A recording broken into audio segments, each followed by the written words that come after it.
আসসালামু আলাইকুম। কেমন আছেন সবাই? আশা করি সবাই ভালো আছেন। আর আমি একদমই ভালো নেই, একদম অসুস্থ। অনেক দিন ধরে এরকম জ্বর ঠান্ডা একদম কিছু ভালো লাগছে না। কবে যে আল্লাহ ভালো করবে। আর যাই হোক, আল্লাহর সব ইচ্ছা।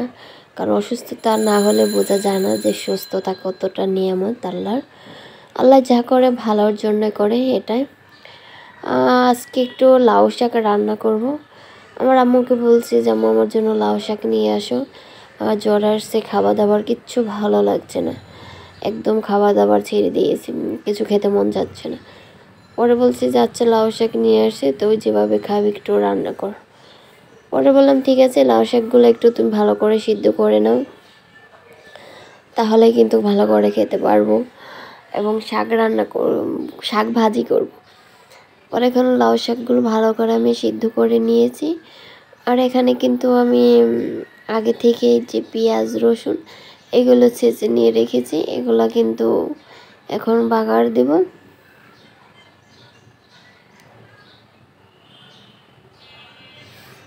এখন ভালো করে একটু বাগার আনাচ্ছি, কারণ এগুলো কিন্তু ভালো করে বাগার না এনে দিলে কিন্তু পেঁয়াজগুলো একদম কাঁচা কাঁচা থাকে।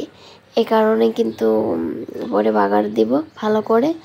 আর আমার কাছে লাউ শাক খেতে কিন্তু ভালো লাগে।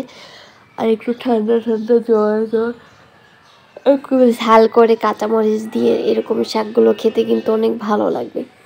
এর জন্য কিন্তু আমি আমার আম্মুকে লাউ শাক নিয়ে আসতে বলছি। আর আমার কাছে লাউ শাক কিন্তু চিংড়ি মাছ দিয়ে রান্না করলে, চিংড়ি মাছের ঝোল, লাউ শাকের ঝোল এত ভালো লাগে। কিন্তু আজকে বাসায় চিংড়ি মাছ নাই, শেষ হয়ে গেছে। এ কারণে শুধু ভাজিই করতেছি। আনছে কিন্তু লাউ শাক চিংড়ি মাছ দিয়ে রান্না করব, এই কারণে কেয়ার করার তা তো আর হলো না। এখন ভাজিই করতেছি, ভাজিই খেতে হবে। জানে না কিরকম জানে লাগতেছে, একদম ভালো না। শরীরটা প্রচণ্ড পরিমাণ ঠিক, কবে যে আল্লাহ ভালো করবে। একদম আমার ভয়েসটা একটু চেঞ্জ হয়ে গেছে, ঠান্ডা লেগেছে, প্রচণ্ড পরিমাণ ঠান্ডা, মাথা ব্যথা। এগুলো নিয়েও আমার আম্মুর সাথে টুকিটাকি কাজগুলো একটু হেল্প করতে হয়, কি আর করার। অবশ্যই সবাই কমেন্টে জানাবেন কে কীরকম লাউ শাক খেতে পছন্দ করেন। আমার কিন্তু লাউ শাক খেতে খুব ভালো লাগে। চিংড়ি মাছ দিয়ে ঝোল করে খেতে চেয়েছিলাম, কিন্তু বাসায় এসে দেখি আম্মু চিংড়ি মাছ নাই, শেষ হয়ে গেছে সব। এখন আম্মুকে বললাম যে থাক, এখন আর বাজার যাওয়া লাগবে না, থাক অন্যদিন আবার খাওয়াবো, এখন এইভাবেই রান্না করি। এর জন্য আজকে এগুলো রান্না করছে, এর জন্য ব্লগটা শেয়ার করলাম আপনাদের সাথে। আর ইদানিং বেশি ভালো ব্লগ করতে পারতেছি না, শরীরটা প্রচণ্ড পরিমাণ সিক।